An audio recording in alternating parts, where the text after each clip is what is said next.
यो people, good morning, good evening, good afternoon. जो video देख रहे हैं हम सबके लिए, कैसे हैं सब लोग? बेटर ओके, एक बार फिर से स्वागत है आप सबका हमारे नए लेक्चर में। गाइस, आज की क्लास में हम लोग जो है वो शुरू करने वाले हैं हमारा पेपर नंबर 2। जो पेपर नंबर 2 हमारा कॉमर्स का है, तो उसकी यूनिट नंबर 4, जो हमारी यूनिट नंबर 4 है बिजनेस फिनांस, जिसको बोलते हैं हम लोग फाइनेंशियल मैनेजमेंट, तो उसको हम स्टार्ट करने वाले हैं। और यही टॉपिक जो है वो बिल्कुल सिमिलर है हमारा यूनिट नंबर 4 और यूनिट नंबर 5, जो हमारी मैनेजमेंट कोड 17 के अंदर कवर होती है। तो ये आपका जो मैनेजमेंट की जो कोड नंबर 17 है, तो उसकी यूनिट नंबर आपकी 4 और यूनिट नंबर 5, इन दोनों के अंदर आपके फाइनेंशियल मैनेजमेंट का जो टॉपिक है वो दोनों का कॉमन है। तो इसको आज की क्लास में हम लोग स्टार्ट करने वाले हैं। अगर बात करूंगा फाइनेंशियल मैनेजमेंट का, तो फाइनेंशियल मैनेजमेंट के अंदर बेसिकली हमारे यहाँ पे जो कॉन्सेप्ट आ रहे हैं, मैं ये बोलूंगा पूरा का पूरा एफएमई है, जिसके अंदर आपका स्टार्टिंग सोर्सेज ऑफ फाइनेंस से जो है वो स्टार्ट हो रहा है। सोर्सेज ऑफ फाइनेंस के बाद में आपका यहाँ पे जो है हर सोर्स की स्पेसिफिक कॉस्ट है, तो मतलब कॉस्ट ऑफ कैपिटल का टॉपिक भी है, कैपिटल स्ट्रक्चर का टॉपिक भी है, लीवरेज का टॉपिक भी है। हाँ, लीवरेज का टॉपिक मैनेजमेंट वालों के लिए, कॉमर्स वालों के लिए नहीं है। कॉमर्स से पहले लीवरेज का टॉपिक हुआ करता था, लेकिन अब लीवरेज का टॉपिक कॉमर्स के अंदर इंक्लूड नहीं है। दूसरा, कैपिटल बजटिंग का टॉपिक भी है, वर्किंग कैपिटल का टॉपिक भी है। ये दोनों, ये सब में दोनों में सिमिलर है, ठीक है। फिर डिविडेंड डिसीजन का टॉपिक जो है वो भी इसके अंदर कवर है। तो ये तो हो गया सिमिलर टॉपिक।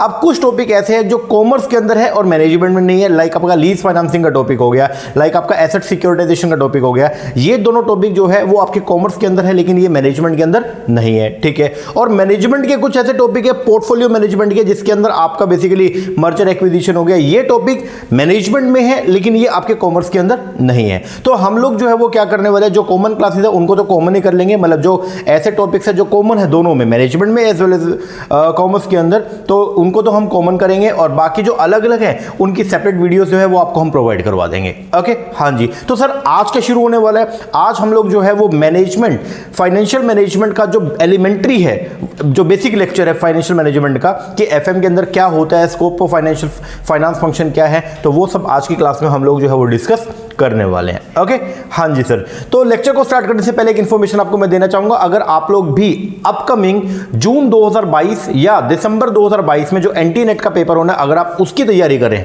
तो मैं आपको बताना चाहूंगा उसके लिए हमारा ऑनलाइन बैच है।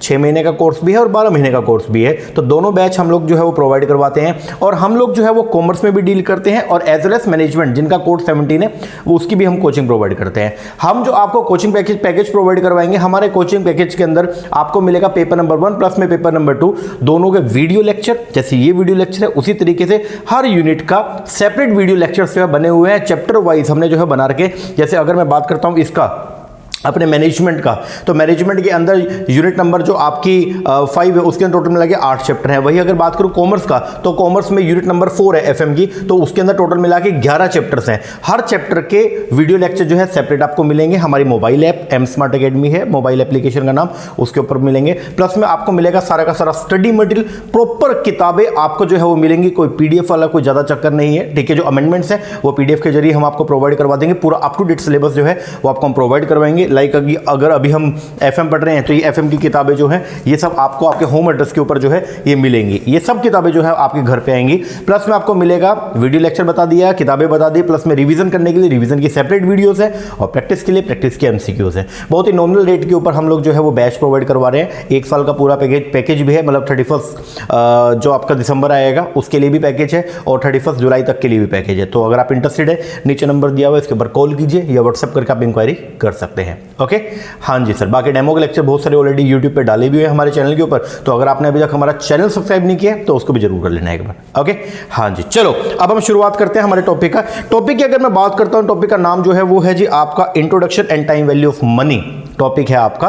तो इसमें हम क्या पढ़ने वाले हैं, देखो सबसे पहली बात तो ये नाम अलग अलग हो गया है। मतलब ये है कि अगर हम बात करेंगे कॉमर्स में, तो कॉमर्स में फाइनेंशियल मैनेजमेंट का नाम हो गया बिजनेस फिनांस। ओके, और मैनेजमेंट के अंदर तो उन्होंने नाम ही नहीं दिया, लेकिन टॉपिक मोर और लेस जो है वो क्या है, दोनों के सिमिलर है। तो पहले तो अगर मैं बात करता हूं कि भाई ये फाइनेंशियल मैनेजमेंट है क्या, आप नाम पे जाओ एक बार, फाइनेंशियल और मैनेजमेंट। हम लोगों को मैनेजमेंट का मतलब पता होता है, मैनेजमेंट क्या है। तो मैनेजमेंट बेसिकली जो है वो क्या है, मैनेजमेंट एक आर्ट है जिसके अंदर हम लोगों से काम करवाने का काम करते हैं। मतलब लोगों से काम करवाने की जो कला होती है उसको बोलते हैं हम लोग क्या, मैनेजमेंट। या बेसिक डेफिनेशन मैनेजमेंट की जो है वो ये बोलती है कि मैनेजमेंट में हम लोग प्लानिंग और कंट्रोल करते हैं। मतलब हम लोग प्लानिंग बनाते हैं और फिर कंट्रोल भी करते हैं, तो ये मैनेजमेंट होता है। तो कोई भी पूछे अगर व्हाट इज मैनेजमेंट, तो आप बोलोगे management is a function of planning and control. Management में हम प्लानिंग प्लानिंग का फंक्शन भी परफॉर्म करते हैं और कंट्रोलिंग का फंक्शन भी परफॉर्म करते हैं। ठीक है जी, वो एक सेपरेट बात हो गई है। अब अगर हम बात करेंगे फाइनेंशियल मैनेजमेंट का, तो ये क्या है? देखिए, मैनेजमेंट एक बहुत ही वाइडर टर्म है, ओके, और मैनेजमेंट के सब पार्ट्स बने होते हैं। लाइक मैनेजमेंट के अंदर जो आपका एक मैनेजमेंट करने का काम जो है वो होता है किसका? मैनेजर का। ओके, हाँ जी सर, एक हमने पर्सन को अपॉइंट कर दिया जो क्या करेगा? मैनेजमेंट करेगा। अब एक तो हो गया आपका जनरल मैनेजर जो पूरी की पूरी ऑर्गेनाइजेशन को जो है वो क्या करता है? मैनेज करने का काम करता है। और उसके नीचे फंक्शन वाइज जो है हम लोगों ने डिपार्टमेंट क्रिएट किए हुए हैं। लाइक प्रोडक्शन का काम जो है वो प्रोडक्शन डिपार्टमेंट को दे दिया, लाइक परचेज का काम परचेज डिपार्टमेंट को दे दिया, लाइक सेल का काम सेल्स डिपार्टमेंट को दे दिया, एडवर्टीजमेंट का काम एडवर्टीजमेंट डिपार्टमेंट को दे दिया, एचआर का काम एचआर डिपार्टमेंट को दे दिया, और फाइनेंस का काम फाइनेंस डिपार्टमेंट को दे दिया।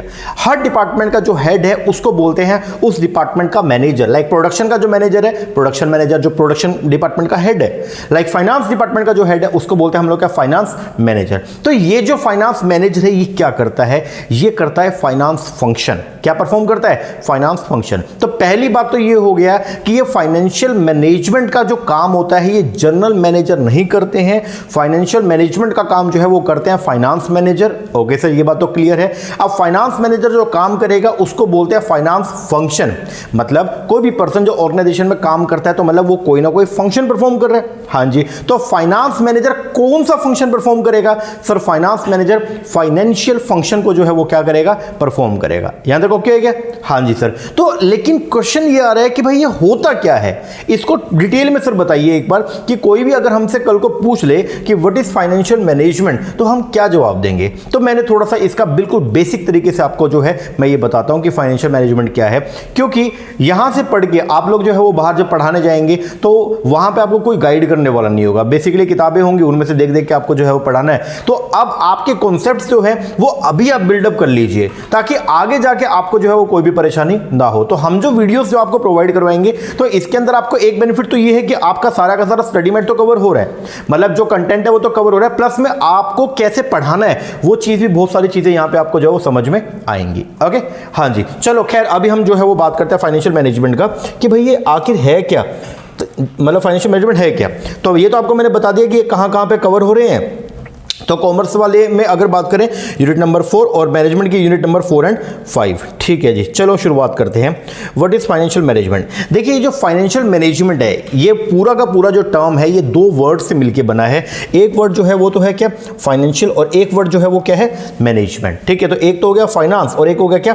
मैनेजमेंट। ठीक है जी, अगर बात करूंगा फाइनेंस का, फाइनेंस क्या होता है? फाइनेंस का मतलब हो गया फर्म के फाइनेंशियल रिसोर्सेज।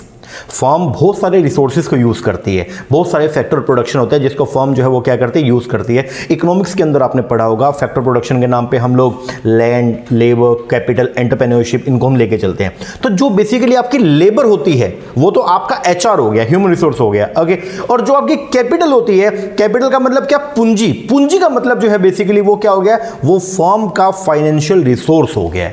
कैपिटल जो है वो क्या है? फर्म का फाइनेंशियल रिसोर्स। तो यहां पे फाइनेंस का मतलब जो है वो क्या है? फर्म का फाइनेंशियल रिसोर्स, जिसको मैंने जो है वो लिख दिया क्या? कैपिटल। ओके, और मैनेजमेंट का मतलब आपको मैंने बताया, मैनेजमेंट की बिल्कुल सिंपल जो डेफिनेशन है वो क्या है? Management is the planning and control. Management जो है, management is a function of planning and control.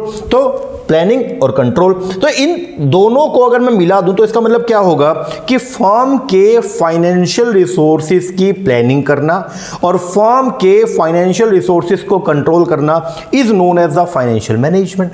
क्योंकि फाइनेंशियल मैनेजमेंट जो पूरी टर्म है ये दो वर्ड से मिलकर बना है। हाँ जी, तो फाइनेंस का मतलब क्या हो गया? फर्म के फाइनेंशियल रिसोर्सेज, और मैनेजमेंट का मतलब जो है वो क्या हो गया? Planning and control. ओके, तो इसका मतलब यहां पे क्या हुआ? फर्म के जो फाइनेंशियल रिसोर्सेज हैं उनकी प्लानिंग करना, फर्म के जो फाइनेंशियल रिसोर्सेज हैं उनको कंट्रोल करना, उसी को बोलते हैं हम लोग क्या? Financial management. आइए नीचे देखते हैं। मींस फर्म के फाइनेंशियल रिसोर्स को क्या करना? मैनेज करना। फाइनेंशियल रिसोर्स का मतलब क्या हो गया? फंड्स, बोले तो पैसा। तो फर्म का जो पैसा है, फर्म के पास जो पैसा अवेलेबल है, ठीक है, उसको क्या करना? मैनेज करना। मैनेज का मतलब प्लानिंग कंट्रोल, मतलब ये प्लान करना पैसा कहां से आएगा, कहाँ कहाँ से हम पैसे को जो है वो क्या कर सकते हैं, प्रोक्यूर कर सकते हैं, या कहाँ कहाँ से हम पैसे को जो है वो क्या कर सकते हैं, रेस कर सकते हैं। ये देखना भाई पैसा कहाँ से इकट्ठा करें, और दूसरा फिर ये देखना उस पैसे को कहाँ पे क्या करना है, लगाना है, मतलब उसका कैसे एफिशिएंट जो है वो क्या करना है, यूटिलाइजेशन करना है, एफिशिएंट यूज करना। इसी को बोलते हैं हम लोग क्या, मैनेजमेंट। मतलब मैनेजमेंट के अंदर हम लोग जो है वो फाइनेंस के बारे में निर्णय लेते हैं कि कहाँ कहाँ से पैसे को कलेक्ट करें और कहाँ कहाँ पे पैसे को इन्वेस्ट करें। इसी को बोलते हैं हम लोग क्या, फाइनेंशियल मैनेजमेंट। ओके, अब क्या बोलते हैं, मैनेजमेंट में हम क्या करते हैं, डिसीजन मेकिंग। हमने मैनेजमेंट पढ़ा भी है। मैनेजमेंट के अंदर जो मैनेजर होता है वो क्या करता है, डिसीजन मेकिंग करता है। ओके, तो फाइनेंशियल मैनेजमेंट में क्या होगा सर, मैनेजमेंट हो गया तो नेचुरल बात है इसमें भी क्या होगी, डिसीजन मेकिंग होगी। बट किसके बारे में डिसीजन मेकिंग होगी सर, इसके अंदर हम फाइनेंस के बारे में जो है वो क्या करेंगे, डिसीजन मेकिंग करेंगे। हाँ जी, तो क्या बोलते हैं, मैनेजमेंट में हम डिसीजन मेकिंग करते हैं। यस, तो फाइनेंशियल मैनेजमेंट में हम क्या करते हैं, हम फाइनेंशियल डिसीजन मेकिंग करते हैं। अगर हम बात करें कि एफएम में हम क्या करते हैं सर, फाइनेंशियल मैनेजमेंट में हम लोग जो है वो फाइनेंशियल डिसीजन मेकिंग करते हैं। अब फाइनेंस के बारे में डिसीजन मेकिंग करना बोल तो निर्णय लेना, क्या मतलब, इसका मतलब है कि कहां से अपने को पैसा क्या करना है, लेना है, कहां से पैसा रेस करें, प्रोक्यूर करें, और funds from most economic and prudent manner. इसका मतलब पैसे को इकट्ठा करेंगे बहुत ही सस्ते रेटों पर। इसका मतलब ये है कि हमारे कॉस्ट जो है वो बिल्कुल क्या है, मिनिमम है। कॉस्ट बिल्कुल ही क्या है, मिनिमम है। ओके, फिर उस पैसे को जो आपने इकट्ठा किया उसको क्या करना, एम्प्लॉय करना। एम्प्लॉय का मतलब जो है वो क्या करना, लगाना। अलग अलग जगह पे जो है वो क्या करेंगे, लगाएंगे, ताकि हमारी जो रिटर्न है, हमारी उस पैसे को लगा के जो रिटर्न है वो क्या है, मैक्सिमम है। मतलब कॉस्ट बिल्कुल कम है और रिटर्न क्या है, मैक्सिमम है। ताकि जब रिटर्न ज़्यादा होगी तो हमारे जो फर्म के जो मालिक है, जिनको बोलते हैं ओनर ऑफ द फर्म या ओनर बेसिकली इक्विटी, तो इक्विटी की रिटर्न को हम क्या कर सके, मैक्सिमाइज कर सके। ये जो डिसीजन मेकिंग होती है ना, ये इसी को बोलते हैं फाइनेंशियल मैनेजमेंट। मतलब फाइनेंशियल मैनेजमेंट में हम लोग जो है वो डिसाइड करते हैं कहां कहां से पैसे को कलेक्ट करना है और उसको कहां पे लगाएं ताकि फर्म की जो अर्निंग है वो इंक्रीज हो। और अगर फर्म की अर्निंग इंक्रीज होगी तो बेसिकली जो आपके इक्विटी शेयर होल्डर हैं उनकी भी अर्निंग क्या होगी, इंक्रीज होगी। इसी को बोलते हैं हम लोग क्या, फाइनेंशियल मैनेजमेंट। चलो जी आगे देखते हैं। मैनेजमेंट का काम जो है वो फर्म में कौन करता है, मैनेजर करता है। तो फाइनेंशियल मैनेजमेंट का काम जो है वो कौन करेगा, देखो नॉर्मल मैनेजमेंट का काम कौन करता है, जनरल मैनेजर करता है। तो फाइनेंशियल मैनेजमेंट का काम कौन करेगा, फाइनेंस मैनेजर करेगा, वही लिखा हुआ है। तो मैनेजमेंट का काम फर्म में मैनेजर करता है, उसी तरह फाइनेंशियल मैनेजमेंट का काम जो है वो कौन करेगा, फाइनेंशियल मैनेजर करता है, और वो फाइनेंशियल डिसीजन मेकिंग करता है। इसी को बोलता है फाइनेंस फंक्शन। मतलब फाइनेंशियल मैनेजर के द्वारा जो फंक्शन परफॉर्म किया जाता है उसको बोलते हैं हम लोग क्या, फाइनेंस फंक्शन। इस फंक्शन को परफॉर्म करते हुए वेरियस फाइनेंशियल डिसीजन लेने होते हैं। जब एक फाइनेंशियल मैनेजर जो है, जब वो क्या करता है, अपना फाइनेंशियल डिसीजन मेकिंग करता है, तो उसके अंदर वो कई सारे डिसीजन लेता है, और उसके द्वारा जो डिसीजन लिए जाते हैं उनको 3 पार्ट में जो है वो हम क्या करते हैं, डिवाइड करते हैं। तो मैंने क्या लिखा, इस फंक्शन को परफॉर्म करते हुए वेरियस फाइनेंशियल डिसीजन लेने होते हैं, जिसे 3 ग्रुप में क्या किया गया, क्लासिफाई किया गया। मतलब जो आपके फाइनेंशियल डिसीजन है उनको 3 ग्रुप में जो है वो क्या किया गया है, क्लासिफाई किया गया है। वो 3 ग्रुप कौन कौन से हैं, पहला जो है उसको बोलते हैं इन्वेस्टमेंट डिसीजन, फिर आएगा जी आपका फाइनेंसिंग डिसीजन, और फिर आएगा कौन सा, डिविडेंड डिसीजन। एक हियरार्की बन रही है, आप सीक्वेंस को समझना है एक बार। जब ये पूरा खत्म हो जाएगा ना, फिर आपको समझ में आएगा कि एक्चुअल में फाइनेंशियल मैनेजमेंट जो है वो क्या है, वो एक स्टेप ऑफ सीरीज है, ठीक है, जिसके अंदर हम जो है वो क्या करते हैं, कई सारे फंक्शंस को परफॉर्म करते हैं। तो मैंने आपको यहां पे क्या बताया, फाइनेंस मैनेजमेंट का काम फाइनेंशियल मैनेजर करेगा। फाइनेंशियल मैनेजर जो फंक्शंस को परफॉर्म करेगा उसको बोलते हैं फाइनेंस फंक्शन। और फाइनेंस फंक्शन में फाइनेंशियल मैनेजर कई तरह के डिसीजन लेता है। उसके द्वारा जो अलग अलग डिसीजन लिए जाते हैं उनको 3 पार्ट में जो है वो क्या किया गया, ग्रुपिंग किया गया। वो 3 पार्ट कौन कौन से हैं, सबसे पहला जो पार्ट है उसको बोलते हैं इन्वेस्टमेंट डिसीजन, फिर आएगा आपका फाइनेंसिंग डिसीजन, और फिर आएगा आपका डिविडेंड डिसीजन। इन्वेस्टमेंट डिसीजन को बोलते हैं फंड्स को क्या करना, एलोकेट करना। मतलब ये जो तीनों डिसीजन है इनको ट्रिपल ए के नाम से भी जो है वो हम क्या करते हैं, पुकारते हैं। ट्रिपल तलाक नहीं, ट्रिपल ए के नाम से इसको जो है वो क्या करते हैं, पुकारते हैं। फर्स्ट ए जो है वो क्या है, उसको बोलते हैं हम लोग क्या, एलोकेशन ऑफ फंड। इसका मतलब कहां पे पैसे को जो है वो क्या करना है, लगाना है। जब आप पैसे को लगाने की बात करते हैं तो पैसे को आप 2 जगह पे जो है वो इन्वेस्ट करते हैं, या तो आप इन्वेस्ट करेंगे करंट एसेट्स में या फिर इन्वेस्ट करेंगे कहां पे, फिक्स एसेट में। तो मैंने यहां पे लिखा इन्वेस्टमेंट डिसीजन में हम क्या करते हैं, एलोकेट करते हैं फंड्स को। एलोकेशन के अंदर हम लोग जो है पैसे को लगाने की बात करते हैं, जैसे यहाँ पे ना क्या करते हैं, एलोकेशन, एलोकेशन में हम क्या करते हैं, यहाँ पे पैसे को लगाने का काम करते हैं। ओके, पैसे को लगाने का काम करेंगे। अब पैसा कहां पे लगाएंगे, दो जगह पे, या तो लगाएंगे कहां पे, लॉन्ग टर्म एसेट में, या लगाएंगे कहां पे, short term. Long term asset के अंदर जो पैसा लगाने का डिसीजन लिया जाता है उसको बोलते हैं कैपिटल बजटिंग डिसीजन, और शॉर्ट टर्म एसेट्स के अंदर बोले तो करंट एसेट में जो पैसे को लगाने का डिसीजन लिया जाता है उसको बोलते हैं हम लोग क्या, वर्किंग कैपिटल डिसीजन। तो सबसे पहले तो आएगा आपका इन्वेस्टमेंट डिसीजन। इन्वेस्टमेंट के अंदर हम लोग जो है वो डिसाइड करते हैं कि अपने को पैसा कहां पे लगाना है। पैसा लगाएंगे कहां पे, दो जगह पे, या तो लगाएंगे कहां पे, फिक्स एसेट में, या लगाएंगे कहां, करंट में। फिक्स एसेट में कितना पैसा लगाएं और कौन सी फिक्स एसेट में लगाएं, उसके लिए जो डिसीजन लिया जाता है उसको बोलते हैं हम लोग क्या, कैपिटल बजटिंग डिसीजन। और करंट एसेट में कितना पैसा लगाएं और कौन सी करंट एसेट में पैसा लगाएं उसको बोलते हैं हम लोग क्या, वर्किंग कैपिटल डिसीजन। जब आपने ये देख लिया कि कितना पैसा आपको चाहिए लगाने के लिए, अब उस पैसे को क्या करना है, इकट्ठा करना है। तो पैसे को इकट्ठा करने के लिए दूसरा डिसीजन लिया जाता है जिसको बोलते हैं हम लोग क्या, फाइनेंसिंग डिसीजन। ये होता है जी आपका क्या, फाइनेंसिंग डिसीजन, जिसको एक नए ए के नाम से पुकारते हैं, उसको बोलते हैं एक्विजिशन ऑफ फंड्स। पैसे को क्या करना, इकट्ठा। यहां तो देख लिया पैसे को लगाना है, लेकिन जो पैसा आपने इन्वेस्ट करना है उसको क्या करना पड़ेगा, कलेक्ट भी करना पड़ेगा ना। तो एक्विजिशन का मतलब क्या हो गया, कलेक्शन। फंड्स को हम क्या करेंगे, कलेक्ट करेंगे। अब फंड्स को कलेक्ट करने के लिए हम लोग सबसे पहले जो है वो देखते हैं सोर्सेस। सोर्स का मतलब कहां कहां से पैसे को जो है वो इकट्ठा किया जा सकता है। फिर देखते हैं हर सोर्स की अपनी जो है वो क्या आती है, एक कॉस्ट आती है। लाइक अगर आप इक्विटी से पैसे इकट्ठा करेंगे तो उसकी कॉस्ट को बोलते हैं कॉस्ट ऑफ इक्विटी। लाइक आप डेट से पैसे इकट्ठा करेंगे तो उसकी कॉस्ट को बोलते हैं कॉस्ट ऑफ डेट। लाइक आप प्रेफरेंस शेयर से पैसे इकट्ठा करेंगे तो उस सोर्स की कॉस्ट को बोलते हैं कॉस्ट ऑफ प्रेफरेंस शेयर। अगर आप रिटेन्ड अर्निंग को ही यूज करेंगे तो उसकी भी अपनी एक कॉस्ट होती है जिसको बोलते हैं हम लोग क्या, कॉस्ट ऑफ रिटेन अर्निंग। तो हम ये भी देखते हैं, आपने सोर्स देख लिए कहां कहां से पैसे इकट्ठा करना है, हर सोर्स के कॉस्ट चेक करेंगे। फिर जहां पे कॉस्ट कम आएगी उसके बेस पर हम लोग जो है वो क्या करते हैं, कैपिटल स्ट्रक्चर बनाते हैं। कैपिटल स्ट्रक्चर के अंदर हम जो है वो पैसा इकट्ठा करते हैं ये देखकर जहां पे अपनी कॉस्ट है वो बिल्कुल क्या आए, कम आए। मतलब ये है कि यहां पे जो आपका, ध्यान देना एक बार मेरी बात को, जो आपका एलोकेशन ऑफ फंड है यहां पे आप एसेट के रिगार्डिंग डिसीजन मेकिंग करते हैं कि किन एसेट में पैसा लगाएं, और एक्विजिशन के अंदर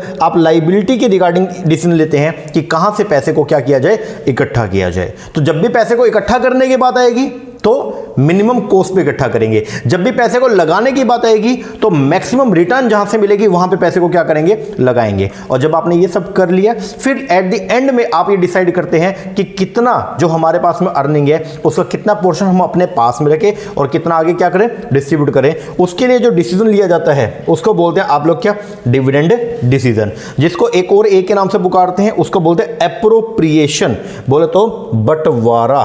क्या बोलते हैं, बंटवारा। ओके, किसका, प्रॉफिट का। ओके, तो यहां पे हम लोग जो है वो डिविडेंड डिसीजन लेते हैं जिसके अंदर हम ये देखते हैं कि प्रॉफिट का कितना हिस्सा हम जो है वो क्या करेंगे, रिटेन्ड करेंगे, क्या करेंगे, अपने पास रिटेन करेंगे, और प्रॉफिट का कितना हिस्सा हम लोग जो है वो आगे क्या करेंगे, डिस्ट्रीब्यूट करेंगे। क्या करेंगे, डिस्ट्रीब्यूट करेंगे। ये सब डिसीजन लेना, इसको बोलते हैं फाइनेंशियल मैनेजमेंट।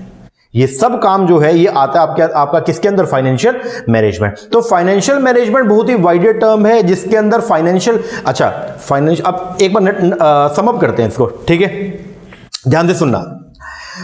फाइनेंशियल मैनेजमेंट का काम कौन करता है जी, अभी नहीं पता फाइनेंशियल मैनेजमेंट क्या है, अभी बात करते हैं। पहली बात, फाइनेंशियल मैनेजमेंट का काम कौन करता है जी, फाइनेंशियल मैनेजर करता है। ओके, अब फाइनेंशियल मैनेजर के द्वारा जो फाइनेंशियल डिसीजन मेकिंग की जाती है उसको बोलते हैं फाइनेंस फंक्शन। हाँ जी, अब फाइनेंस फंक्शन में एक फाइनेंशियल मैनेजर कई तरह के डिसीजन लेता है, ठीक है जी, और उसके द्वारा जो बहुत सारे डिसीजन लिए जाते हैं उनको 3 पार्ट में समअप किया जाता है, ठीक है जी। उनको ट्रिपल ए भी बोलते हैं, ठीक है जी। पहला जो डिसीजन है उसको बोलते हैं हम लोग इन्वेस्टमेंट डिसीजन, ठीक है जी, जिसके अंदर हम लोग जो है वो बात करते हैं किसका, पैसे को लगाने के बारे में, ठीक है जी, मतलब ये एसेट साइड की बात करते हैं। हाँ जी, इसके अंदर जब हम बात करते हैं तो हम ये देखते हैं कि पैसे को कहां पे लगाना है। अब पैसे को लगाएंगे दो जगह पे, या तो लगाएंगे करंट एसेट में या लगाएंगे फिक्स एसेट में, ठीक है जी। फिर दूसरा जो डिसीजन लिया जाता है उसको बोलते हैं हम लोग क्या, एक्विजिशन मतलब फाइनेंसिंग डिसीजन, जहां पे हम पैसा इकट्ठा करने की बात करते हैं, ठीक है जी। जब पैसे इकट्ठे करने की बात करेंगे तो वहां पे हम लोग जो है वो ये देखते हैं कि फाइनेंस के सोर्सेज क्या क्या हैं, उन सोर्सेज की कॉस्ट क्या क्या है, उसके बेस पर कैपिटल स्ट्रक्चर बनाते हैं, और बीच में लीवरेज भी देखते हैं। लीवरेज के अंदर हम ये देखते हैं कि अगर हम डेट से पैसा इकट्ठा करेंगे तो उसका हमारी इक्विटी के ऊपर क्या प्रभाव पड़ेगा, ये सब हम देखते हैं, ठीक है जी। हो गया। इसके बाद में फिर एक तीसरा डिसीजन और लेते हैं जिसको बोलते हैं हम लोग क्या, डिविडेंड डिसीजन, जिसके अंदर हम ये डिसाइड करते हैं कि प्रॉफिट का कितना हिस्सा हम जो है वो क्या करेंगे, डिस्ट्रीब्यूट करेंगे, और प्रॉफिट का कितना हिस्सा हम जो है वो क्या करेंगे, रिटेन करेंगे। ये सब डिसीजन लेना उसी को बोलते हैं हम लोग क्या, फाइनेंशियल मैनेजमेंट, क्योंकि फाइनेंशियल मैनेजर यही फाइनेंशियल डिसीजन मेकिंग का जो है वो क्या करता है, काम करता है। ओके हाँ जी सर, तो ये सब डिसीजन लेना इसको बोलता है फाइनेंशियल मैनेजमेंट। और जब एक फाइनेंशियल मैनेजर ये सब डिसीजन ले रहा होता है तो वो time value of money concept को भी जो है वो ध्यान में रखता है। और time value of money basically क्या बोलता है sir, time value of money ये बोलता है कि आज का पैसा और एक साल बाद का पैसा दोनों जो है वो इक्वल नहीं है। क्यों? क्योंकि आज आपके पास अगर 100 रुपए हैं, उस 100 रुपए में आप आज जो चीजें परचेज कर सकते हैं, एक साल के बाद रेट बढ़ेंगे इन्फ्लेशन की वजह से, और उसी 100 रुपए में आप उतनी ही क्वांटिटी जो है वो परचेज नहीं कर सकते। लाइक अगर मैं बात करता हूं, आज 100 रुपए के अंदर मैं 2 किलो जो है वो आलू परचेज कर सकता हूं, लेकिन एक साल के बाद 100 रुपए में क्या मैं 2 किलो परचेज कर सकूंगा? सर रेट बढ़ जाएंगे आलू के, इन्फ्लेशन है इकोनॉमी के अंदर, तो आलू का रेट बढ़ेगा। मान लो आलू जो है वो 50 रुपए की जगह अगर मान लो 70 रुपए हो गया, 75 रुपए हो गया, तो हम उतनी क्वांटिटी ऑफ आलू जितना हम पहले ले सकते थे अब हम परचेज नहीं कर सकते हैं। तो जब भी कोई डिसीजन ले तो अपने को यह भी देखना पड़ता है कि अपने को कैश का इनफ्लो कब होने वाला है, आज होने वाला है या एक साल बाद, 2 साल बाद, 3 साल बाद, या व्हाटएवर कब होने वाला है। तो उस चीज को भी हम लोग जो है वो ध्यान में लेते हैं। मान लो 2 डिसीजन है, एक तो ये है आज 1 लाख रुपए लगाओ और 1 महीने बाद आपको जो है 1 लाख के 2 लाख मिलेंगे, और एक है आज 1 लाख लगाओ और 1 साल के बाद आपको 2 लाख मिलेंगे। तो कौन सा बेस्ट है? दोनों में मिल तो वही, एक के 2 लाख ही रहे हैं, लेकिन एक में 1 महीने बाद मिल रहे हैं, एक में 1 साल बाद मिल रहे हैं। तो बेटर कौन सा? सर बेटर ये है जिसमें 1 महीने बाद मिले, क्योंकि टाइम वैल्यू ऑफ मनी है। इन्फ्लेशन की वजह से पैसे की जो परचेजिंग पावर है वो क्या होती है, कम होती है। तो जब कभी भी आप कोई भी फाइनेंशियल डिसीजन लें तो उसके अंदर आप टाइम वैल्यू ऑफ मनी को भी जो है वो ध्यान में रखिएगा। ओके हाँ जी, लो जी ये सम अप हो गया। ये बेसिकली हो गया कि फाइनेंशियल मैनेजमेंट जो है वो क्या होता है। तो फाइनेंशियल मैनेजर का जो स्कोप है, मतलब वो जो फाइनेंस फंक्शन को परफॉर्म करेगा, तो वो स्कोप बहुत ही वाइडर है, और उसके स्कोप को 3 पार्ट में हमने डिवाइड कर दिया। एक होता है कौन सा एक होता है आपका इन्वेस्टमेंट डिसीजन, एक होता है फाइनेंसिंग डिसीजन, और एक होता है कौन सा, डिविडेंड डिसीजन। ओके हाँ जी सर, चलो अब हम थोड़ा सा पढ़ने का काम करते हैं। आ जाओ जी यहां पे।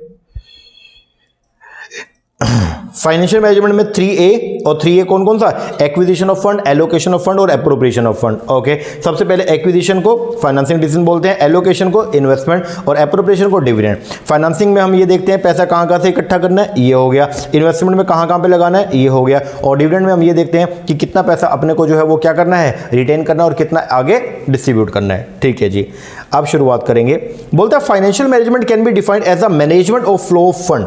फाइनेंशियल मैनेजमेंट को डिफाइन करेंगे कि फाइनेंशियल मैनेजमेंट जो है वो क्या है, ये मैनेजमेंट किसका, फ्लो ऑफ फंड का, और ये डील करता है with the financial decision making. हमने भी पढ़ा भी है, क्योंकि फाइनेंशियल मैनेजमेंट में हम क्या करते हैं, फाइनेंशियल डिसीजन मेकिंग करते हैं।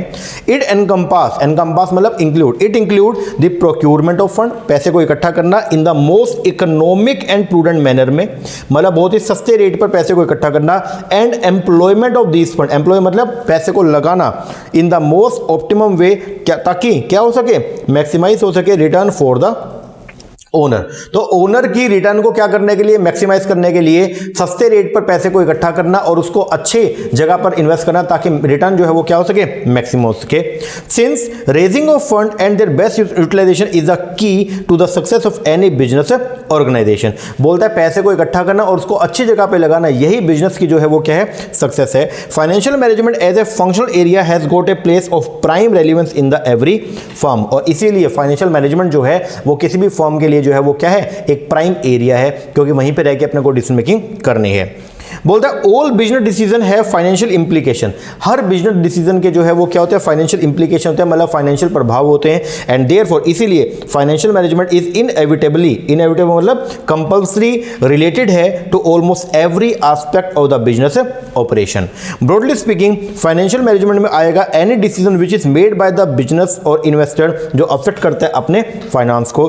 Present work makes an attempt to discuss the financial concept, tool, technique, procedure, step and the evaluation required to optimize the business decision. Okay. अब आगे बढ़ते हैं, इवेल्युएशन ऑफ फाइनेंस। अब अगर हम फाइनेंस की बात करते हैं तो फाइनेंशियल मैनेजमेंट जो है उसको हम कैसे पढ़ते हैं? उसको पढ़ने के लिए हमारे पास में दो अप्रोच है। एक तो है आपकी ट्रेडिशनल अप्रोच और एक है आपके मॉडर्न अप्रोच। सर ये ट्रेडिशनल अप्रोच कब से शुरू हुई और मॉडर्न अप्रोच कब से आई, तो इसके बारे में थोड़ा बता दीजिए। देखिए 1950 से पहले की जो अप्रोच है, मतलब 1950 से पहले का जो फाइनेंशियल मैनेजमेंट है उसको बोलते हैं ट्रेडिशनल फाइनेंशियल मैनेजमेंट। क्या बोलते हैं? Traditional financial management. उसके अंदर फाइनेंशियल मैनेजमेंट में, उसके अंदर फाइनेंशियल मैनेजर को कुछ अलग तरीके से पुकारा जाता था, उसका फंक्शन कुछ और थे। मतलब जो ट्रेडिशनल बोले तो पुराने वाला जो फाइनेंशियल मैनेजमेंट था उसके अंदर जो फाइनेंस मैनेजर था उसकी भूमिका कुछ और थी। फिर 1950 के अंदर कुछ ऐसे थ्योरीज जनरेट हुई जिसके बाद में फाइनेंशियल मैनेजर की जो भूमिका है वो बिल्कुल ही क्या हो गई? चेंज हो गई। मतलब फाइनेंशियल मैनेजमेंट को दो एस्पेक्ट में पढ़ते हैं, एक है ट्रेडिशनल और एक है कौन सा? मॉडर्न। ओके, हाँ जी। जो ट्रेडिशनल फाइनेंशियल मैनेजमेंट है, मतलब जो पुराने वाला फाइनेंशियल मैनेजमेंट है, उस पुराने फाइनेंशियल मैनेजमेंट के अंदर हम लोग जो है वो फाइनेंशियल मैनेजर की भूमिका पढ़ेंगे किसी अलग वे में, और जब 1950 के बाद का जो फाइनेंशियल मैनेजमेंट है उसके अंदर फाइनेंस मैनेजर की भूमिका जो है वो क्या हो जाएगी? चेंज हो जाएगी। और एक बात समझिएगा, 1950 से पहले तो फाइनेंशियल मैनेजमेंट को इकोनॉमिक्स का पार्ट माना जाता था, क्योंकि इकोनॉमिक्स में भी हम क्या करते हैं, आप इकोनॉमिक्स की अगर डेफिनेशन पढ़ते हैं तो क्या करते हैं? इकोनॉमिक्स एक स्टडी है जिसके अंदर हम लोग जो है वो ये देखते हैं कि किस तरीके से एक इंडिविजुअल पर्सन, किस तरीके से एक फर्म या किस तरीके से कंट्री अपने लिमिटेड रिसोर्सेज को यूज करती है ऑप्टिमाइज वे के अंदर। जो कंपनी के पास में या एक अकेले इंसान के पास में जो लिमिटेड रिसोर्स हैं, जिनको स्कार्स रिसोर्स बोलते हैं, उनको हम कैसे क्या करते हैं? यूज करते हैं ऑप्टिमम वे में, ताकि हमारी जितनी भी वांट्स है वो क्या हो सके? सारी की सारी सेटिस्फाई हो सके। ये सब करते हैं, हाँ जी। और फाइनेंशियल मैनेजमेंट में भी तो यही हो रहा है। मतलब हमको मालूम है हमारे रिसोर्स जो है वो क्या लिमिटेड है, मतलब पैसा जो फर्म के अंदर है वो क्या है? लिमिटेड है। हाँ जी, पैसा तो लिमिटेड है, ठीक है। और उस पैसे को कैसे लगाएं? सर इस तरीके से लगाइएगा ताकि हमारी रिटर्न जो है वो क्या हो? मैक्सिमाइज हो। यही तो हम कर रहे हैं। तो एक्चुअल के अंदर जो फाइनेंशियल मैनेजमेंट है ये पार्ट था किसका? इकोनॉमिक्स का। लेकिन 1950 के बाद में जो है वो इसको एक सेपरेट फील्ड ऑफ स्टडी के तौर पर जो है वो देखा गया। लेकिन अभी भी ये कोई प्रोफेशनल स्टडी नहीं है। मतलब अगर आप अकाउंट्स की बात करते हैं तो अकाउंट्स के स्टैंडर्ड्स है, अकाउंटिंग स्टैंडर्ड। अगर आप ऑडिट की बात करते हैं तो ऑडिटिंग के स्टैंडर्ड्स हैं। अगर आप जो है वो कॉस्टिंग की बात करते हैं तो कॉस्टिंग के स्टैंडर्ड्स हैं। लेकिन फाइनेंशियल मैनेजमेंट की कोई भी जो है एक परफेक्ट बॉडी ऑफ डिसिप्लिन नहीं है। हालांकि इसकी पढ़ाई होती है, फाइनेंशियल मैनेजमेंट की पढ़ाई होती है, एमबीए जो होती है, एमबीए फाइनेंस में, तो उसके अंदर यही सब चीजें सिखाई जाती हैं। लेकिन इसके लिए एक परफेक्ट बॉडी ऑफ नॉलेज जो है वो अभी भी जो है वो डिराइव नहीं की गई है। ओके, हाँ जी। तो जब भी पढ़ेंगे फाइनेंशियल मैनेजमेंट को तो फाइनेंशियल मैनेजमेंट को पढ़ेंगे दो रिस्पेक्ट में। एक पढ़ेंगे 1950 से पहले वाला पुराना फाइनेंशियल मैनेजमेंट जो कि चला गया, और एक है 1950 के बाद वाला फाइनेंशियल मैनेजमेंट जो आज भी अपना काम कर रहा है। और ये सब बाइफर्केशन कैसे हुआ? 1950 के अंदर दो थ्योरी डेवलप हुई थी, उनकी वजह से जो है ये फाइनेंशियल मैनेजमेंट के अंदर क्या हो गया? चेंज हो गया। तो पहले भी फाइनेंशियल मैनेजर को फाइनेंशियल मैनेजर ही बुलाते थे, अब भी फाइनेंशियल मैनेजर को फाइनेंशियल मैनेजर बुलाते हैं। लेकिन पहले उसकी भूमिका कुछ अलग थी, भूमिका छोटी थी, लेकिन अब उसकी भूमिका बहुत ही क्या हो गई है? वाइड हो गई है। चलो हम देखना शुरू करते हैं। Finance up to 1950। एक बार मैं थोड़ा सा समराइज कर दूं आपको। देखो 1950 में दो थ्योरी आई, वो पढ़ेंगे आगे क्या। इससे पहले वाला जो एफएम है इसको बोलते हैं हम लोग क्या? पुराना एफएम, ट्रेडिशनल। क्या बोलते हैं? ट्रेडिशनल। और इसके बाद का जो एफएम है उसको बोलते हैं नया एफएम। क्या बोलते हैं? नया एफएम। ओके, हाँ जी। चलो पढ़ना शुरू करते हैं। बोलते हैं इनिशियली शुरुआत में फाइनेंस जो है वो पार्ट था किसका? इकोनॉमिक्स का। शुरुआती दौर में फाइनेंस जो है वो पार्ट था किसका? इकोनॉमिक्स का। और उसके लिए कोई सेपरेट अटेंशन उसको पे नहीं की जाती थी। Business owner was the more concern with the operational. और जो बिजनेस के जो मालिक थे ना, उनका मेन फोकस रहता था ऑपरेशनल एक्टिविटी पे। ऑपरेशनल एक्टिविटी मतलब sale and purchase of goods. वो पूरा फोकस करते थे सामान को बनाने पर, उसको बेचने पर। वो भूल जाते थे कि फाइनेंस नाम से भी कुछ होता है। Okay, financial manager used to be concern with record keeping. और फाइनेंशियल जो मैनेजर होता था ना, उसको पता है क्या बोलते थे? कि भाई एक काम कर, चल रिकॉर्ड कीपिंग कर। रिकॉर्ड कीपिंग का मतलब अकाउंटेंसी वाला काम दे दिया। फाइनेंशियल मैनेजर को अकाउंटेंट समझते थे पहले, 1950 से पहले। आगे प्रिपेयरिंग द डिफरेंट रिपोर्ट, चल बे रिपोर्ट बना ले, चल बे कैश को थोड़ा बहुत मैनेज कर ले। Finance manager was called upon in particular, और फाइनेंशियल मैनेजर को कभी कभी बुलाते थे जब पैसे की जरूरत होती थी। जिस टाइम पे फॉर्म में पैसे की जरूरत होती थी फिर बोलते थे अरे फाइनेंशियल मैनेजर इधर आ, ये इतना पैसा चाहिए, जा उधारे लेके आ। फाइनेंशियल मैनेजर बोलता था कि कहां पे लगाओगे, फिर ये बोलते थे अबे कहां लगाएंगे वो हम डिसाइड करेंगे, तेरी जिम्मेवारी नहीं है। आज की अगर बात करें तो फाइनेंशियल मैनेजर खुद ही पैसे को इकट्ठा करता है और खुद उसको लगाने का काम भी करता है। लेकिन यहां पे 1950 से पहले ट्रेडिशनल अप्रोच के अंदर उसका काम सिर्फ एक था, पैसे को क्या करना, इकट्ठा करना। कहां लगाएंगे, कितना लगाएंगे, कैसे लगाएंगे, कितनी रिटर्न कमाएंगे, कितना आगे डिस्ट्रीब्यूट करेंगे, भूल जाओ सब कुछ। तो क्या बोलते हैं a finance manager was called upon, उसको बुलाया जाता था in a particular only when his speciality was required to locate new sources of fund whenever there was a need felt for the fund, जब भी पैसे की जरूरत होती थी। इसका मतलब ट्रेडिशनल फेज को समराइज करते हैं इस तरीके से। सबसे पहला finance function was concerned with procurement. Financial function में जो हम बात करते थे ओनली किसकी बात करते थे, प्रोक्योरमेंट की। मतलब फाइनेंशियल फंक्शन के अंदर ओनली हम सिर्फ एक चीज देखते थे, क्या, प्रोक्योरमेंट को। प्रोक्योरमेंट का मतलब पैसे को क्या करना, इकट्ठा करना। तो procurement of fund to finance the expansion और डाइवर्सिफिकेशन एक्टिविटी एंड दस, इसीलिए जो फाइनेंस फंक्शन था वो कैसा था, एपिसोडिक इन नेचर था। एपिसोडिक का मतलब जो है वो क्या हो गया कि ये रूटीन फंक्शन नहीं था। ठीक है जी।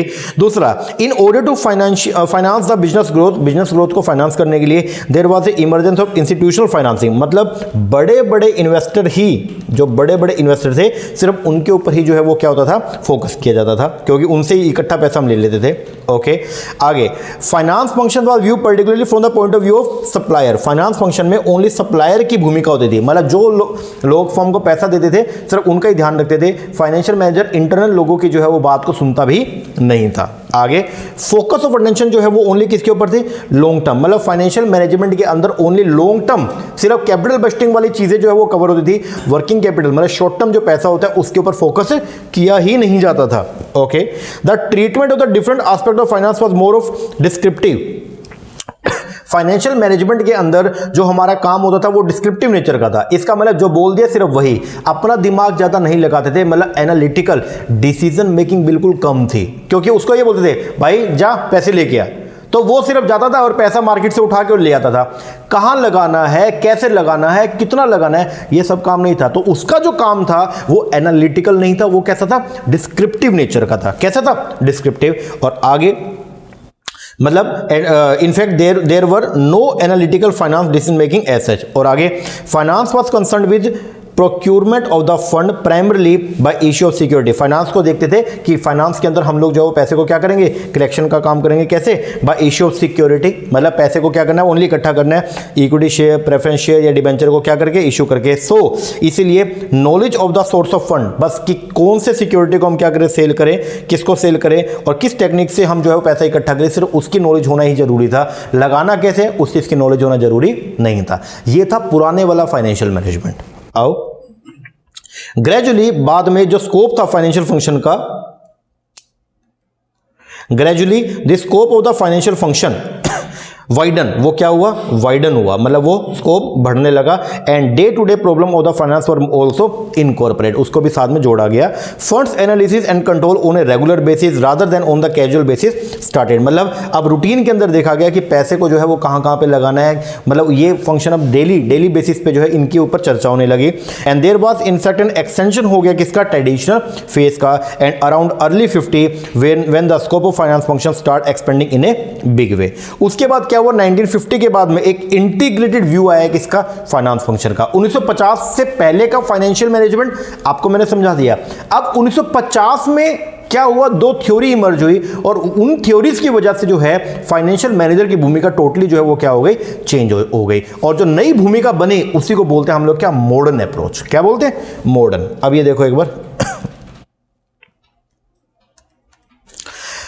बोलता है as a result of gradual increase in competition, जैसे जैसे जो है वो कंपटीशन बढ़ने लगा, जैसे से बिजनेस की ग्रोथ होने लगी at a accelerated rate together with regular occurrence of boom recession in the economic activity, finance function was become increasing analytical. अब फाइनेंस फंक्शन जो है वो कैसा हो गया, एनालिटिकल नेचर का हो गया। मतलब अब फाइनेंस फंक्शन के अंदर हम लोग जो है वो सोच विचार करके डिसीजन मेकिंग करेंगे और जो बेस्ट होगा वहीं पे पैसे को क्या करेंगे, लगाएंगे, एंड डिसीजन ओरिएंटेड हो गया। स्कोप जो था फाइनेंस फंक्शन का वो क्या हुआ, वाइडेंड हो गया, बहुत वास्ट हो गया, and include not only the major of procurement of fund at episodic event but also optimum utilisation.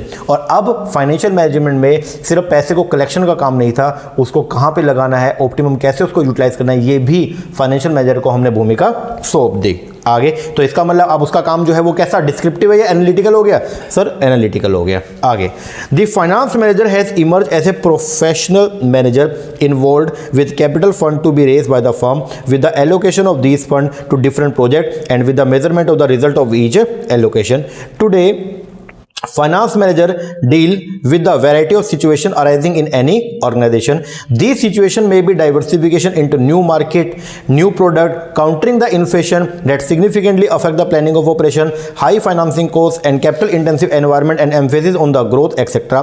significant contribution जो हुए जिसमें डेवलपमेंट हुआ फाइनेंस फंक्शन का नए में, तो उसके लिए वो क्या क्या थे, तो दो थ्योरी आई। एक आया theory of portfolio management, Harry Markowitz ने ये थ्योरी जो है प्रोपाउंड किया, और हैरी मार्कोविट ने ये थ्योरी ऑफ पोर्टफोलियो मैनेजमेंट बोला कि आप जो है वो अपना सारा पैसा एक ही जगह पर इन्वेस्ट ना करें, आप एक पोर्टफोलियो क्रिएट करें। पोर्टफोलियो के अंदर आप जो है वो डिफरेंट सिक्योरिटी के अंदर पैसा जो है वो क्या करें, इन्वेस्ट करें। और जब आप पैसा अलग अलग सिक्योरिटी में इन्वेस्ट करेंगे वो करेंगे on the basis of the risk and return. आप पहले ये देखें कि किसी एक पर्टिकुलर सिक्योरिटी में अगर मैं पैसा लगाता हूं तो उसका कितना रिस्क मुझे उठाना पड़ेगा और क्या उस रिस्क को कंपनसेट करने के लिए एडिक्वेट रिटर्न मुझे अवेलेबल है या नहीं है। तो ये देखना था। इसका मतलब जब आपको ये देखना है कि कहां पे पैसा लगाऊं, मुझे रिस्क भी देखना है और उसके बेस पर रिटर्न भी चेक करनी है, तभी डिसाइड करना है कि पैसा लगाऊं या ना लगाऊं। तो इसका मतलब अब आपका काम जो है वो डिस्क्रिप्टिव है या एनालिटिकल हो गया, सोच विचार वाला हो गया, या सीधा सीधा मतलब कहीं भी कर दो सर सोच विचार वाला हो गया। तो इसने जो है वो फाइनेंशियल मैनेजर की भूमिका जो है उसको क्या कर दिया,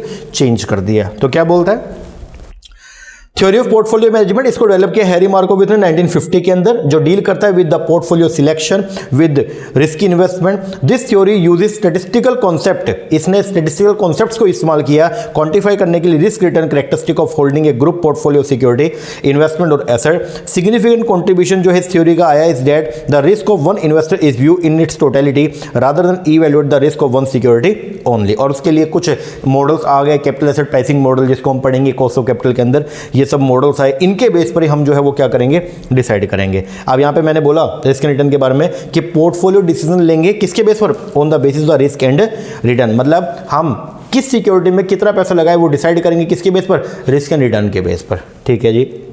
उसके बाद एक नई थ्योरी और आई जिसको बोलते हैं theory of leverage and valuation. Leverage जो है वो होती है क्या, आपका date.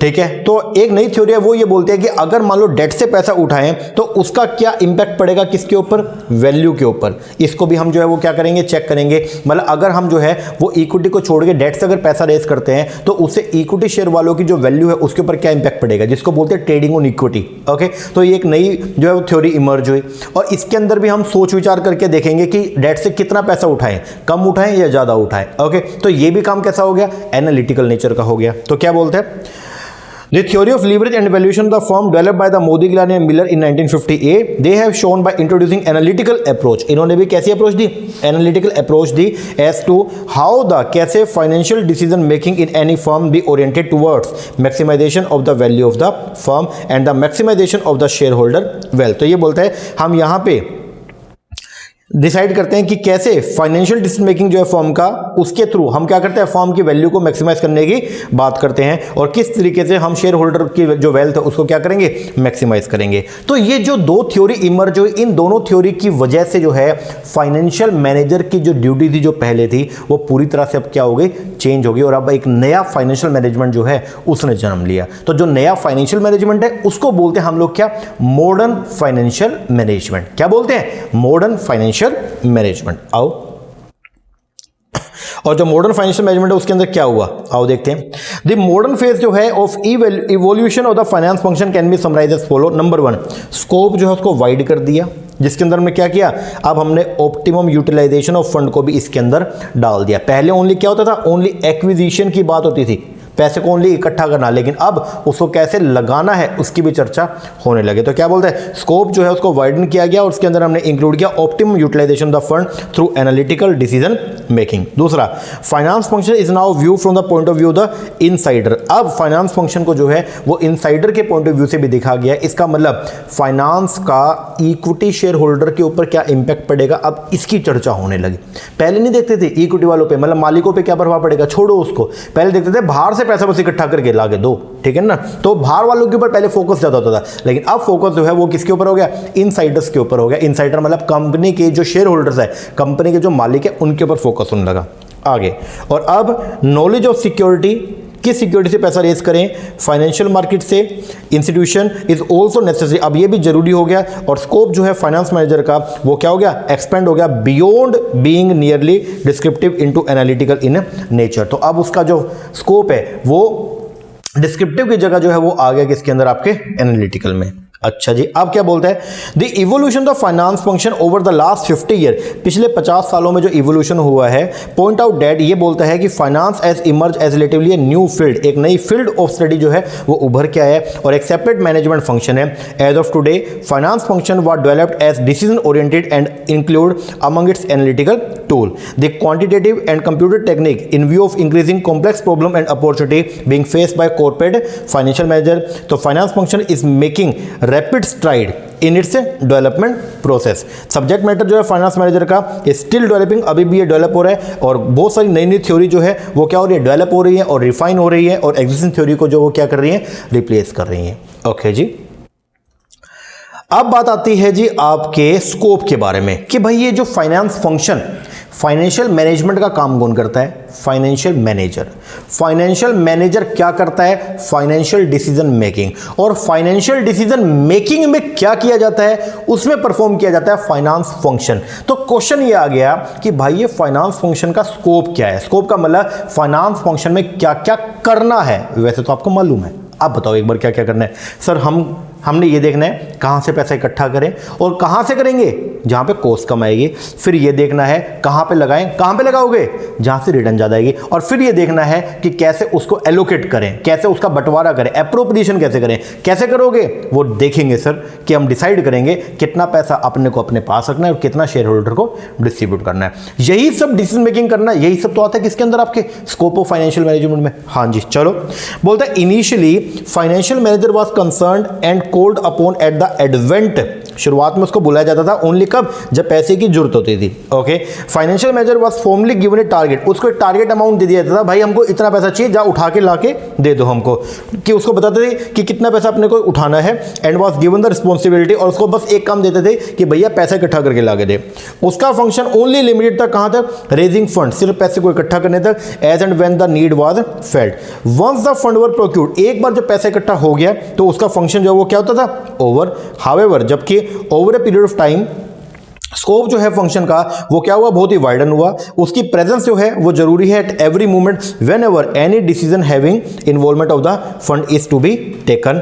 Now A days financial manager is required to look into the financial implication of any decision in the firm. The function of financial manager now is to manage, अब जो financial manager का जो काम है वो क्या है, funds को मैनेज करना। Any act, procedure, decision relating to funds comes under the purview of the financial manager. आगे, since every activity in the business organisation, be it चाहे वो परचेज हो, प्रोडक्शन हो, मार्केटिंग हो, कैपिटल एक्सपेंडिचर हो, है उनका क्या है, फाइनेंशियल इंप्लीकेशन है। तो फाइनेंस फंक्शन को जो है वो इन सभी एरिया से जो वो क्या किया गया, लिंक किया गया। तो पर्टिकुलरली फाइनेंशियल मैनेजर का जो फोकस है वो किस किस पे, सबसे पहला प्रोक्योरमेंट पे, पैसे को इकट्ठा करने पर, the required quantum of fund as and when necessary at the lowest cost पे। दूसरा, उसको जो पैसा इकट्ठा किया उसको क्या करना है, इन्वेस्ट करना है, और इन्वेस्ट कैसे करेंगे, in the most profitable way. और तीसरा क्या, distributing return to the shareholder in order to satisfy their expectation from the firm. These three functions of the financial manager encompass most of the financial event in any firm. Thus इसीलिए जो function है financial manager के उसको summarise किया गया कैसे? Number 1, सब financial manager क्या करता है? सबसे पहले overall financial planning and control करता है। ओवरऑल फाइनेंशियल प्लानिंग के अंदर वो ये देखता है कि मुझे क्या करना है फाइनेंस फंक्शन के रिगार्डिंग। मतलब वो ये देखता है कि अपना पहले वो स्टैंडर्ड सेट करता है, भाई इतना पैसा चाहिए और मैक्सिमम इतनी कॉस्ट हम बियर करेंगे। फिर वो क्या करेगा? पैसे को इकट्ठा करेगा, जो पैसा आ गया उसको लगाने का काम करेगा 2 जगह पे, कुछ फिक्स एसेट में और कुछ कहां पे? करंट में। ये हो गया मैनेजमेंट ऑफ वर्किंग कैपिटल। और फिर क्या करेगा? Any other individual financial event, और जो भी फाइनेंशियल इवेंट होगा जहां भी पैसे की चर्चा होगी तो वहां पे वो क्या करेगा? उस फंक्शन को परफॉर्म करेगा। और जब वो ये फंक्शन को परफॉर्म करेगा तो वो इंटरमीडिएट की भूमिका निभाता है। एक बार ध्यान देना, क्योंकि वो क्या करता है? वो कैपिटल मार्केट से पैसा लाएगा और किसको देगा? फर्म को देगा। फिर फर्म से वो पैसा जो है वो रिटर्न के तौर पे देगा किसमें? कैपिटल मार्केट को वापस देगा। देखो, वाइल परफॉर्मिंग दीज फंक्शन, जब वो ये सब काम को परफॉर्म करेगा, financial manager has to operate as intermediary. तो फाइनेंशियल मैनेजर जो है वो बीच में एक बिचौलिए की भूमिका निभाएगा बिटवीन द फर्म में और कैपिटल मार्केट में। रोल जो है फाइनेंस मैनेजर का वो इंटरमीडियरी है, अराइज होता है because of two way cash flow, क्योंकि दो तरफ का कैश फ्लो होगा, दोनों तरफ से कैश फ्लो होगा। पहला, शुरुआत में ध्यान से सुनना, in the first instance investor provide करेगा फंड्स। इन्वेस्टर जो है वो फंड्स प्रोवाइड करेगा कैसे? कैपिटल मार्केट के थ्रू। किसको? फर्म को। फर्म के पास पैसा आएगा और फिर फर्म डिस्ट्रीब्यूट करेगी प्रॉफिट को among the investor in the form of interest और डिविडेंड, और फिर फर्म से पैसा वापस जाएगा किसको? इन्वेस्टर को जाएगा। The firm raise fund by selling the ownership security और डेट सिक्योरिटी और borrowing in the capital market. The fund जो रेज किया गया in this way become the pool, और वो फर्म जो पैसा इकट्ठा हो गया उसको बोलेंगे pool of investable funds which are committed to the investment decision of the firm. The investment project generate profit which are either distribute to the supplier of the investable funds और retain in the business for reinvestment in the future profit. तो अब capital market जो है, capital market और firm के अंदर बीच में जो आता है इंटरमीडियरी, वो कौन आएगा? फाइनेंशियल मैनेजर, जो क्या करेगा? कैपिटल मार्केट से पहले पैसे इकट्ठा करेगा और इकट्ठा करके लाके देगा फर्म को, फिर फर्म उसको लगाएगी, वहां से कुछ प्रॉफिट कमाएगी, फिर उस प्रॉफिट का एक हिस्सा जो है वो दोबारा कैपिटल मार्केट को वापस दिया जाएगा इन द फॉर्म ऑफ रिटर्न, जैसे ये पिक्चर के अंदर शो किया हुआ है। देखो एक बार, ये देखो, ये आपकी कैपिटल मार्केट है ऊपर, हाँ जी कैपिटल मार्केट है, फाइनेंशियल एसेट है, ठीक है, फाइनेंशियल मार्केट, और नीचे ये फर्म है, हाँ जी। अब कैपिटल मार्केट से पहले जो है वो पैसा आया फर्म के अंदर, किस फॉर्म में? In the form of equity, in the form of debt, in the form of preference share. ये फर्म के अंदर पैसा आया, पैसा आया मतलब कैश का क्या हुआ? इनफ्लो हुआ in terms of the fund. फिर फर्म ने उस पैसे को लगाया, रियल एसेट एक्वायर्ड की गई फर्म के द्वारा on the base of decision by the financial manager, जी, इससे प्रॉफिट जनरेट हुआ, हाँ जी। फिर उस प्रॉफिट का एक हिस्सा जो है वो क्या कर दिया? कैश का आउटफ्लो हुआ इन द फॉर्म ऑफ डिविडेंड, मतलब ये पैसा वापस चला गया कहाँ? कैपिटल मार्केट में, और कुछ प्रॉफिट को दोबारा से क्या कर दिया? री इन्वेस्ट कर दिया, ठीक है। उस प्रॉफिट का वो हिस्सा दोबारा क्या किया? री इन्वेस्ट किया, उसके ऊपर फिर कुछ ना कुछ जो है वो क्या करी? कमाई करी। तो इस तरीके से ये फंक्शन जो है वो लगातार आपके चलते रहता है, ओके, हाँ जी सर। अच्छा जी, अब आएगा financial manager is usually face with the following distinct scenario. पहला, what should be the size of the firm and how fast should it grow. अपने को पहले ये देखना है कि फर्म का साइज कितना है, ठीक है, उसी के बेस पर हम देखेंगे पैसा कितना इकट्ठा करना है। और दूसरा फिर हम जो है वो ये देखते हैं कि what are the various type of asset to be acquired, कि कितना पैसा अपने को जो है वो चाहिए, किसके लिए? करंट एसेट के लिए। कितना चाहिए किसके लिए? फिक्स के लिए। और फिर देखते हैं what should be the pattern, और फिर कैसे पैसे को हम क्या करें? इकट्ठा करें, मतलब कितना डेट से ले और कितना इक्विटी से ले। इन सब के बेस पर फाइनेंशियल फंक्शन को 3 पार्ट में जो है वो क्या किया गया? डिवाइड किया गया। मेन वो है, पहले वो पढ़ाता हूं, आओ ये देखो।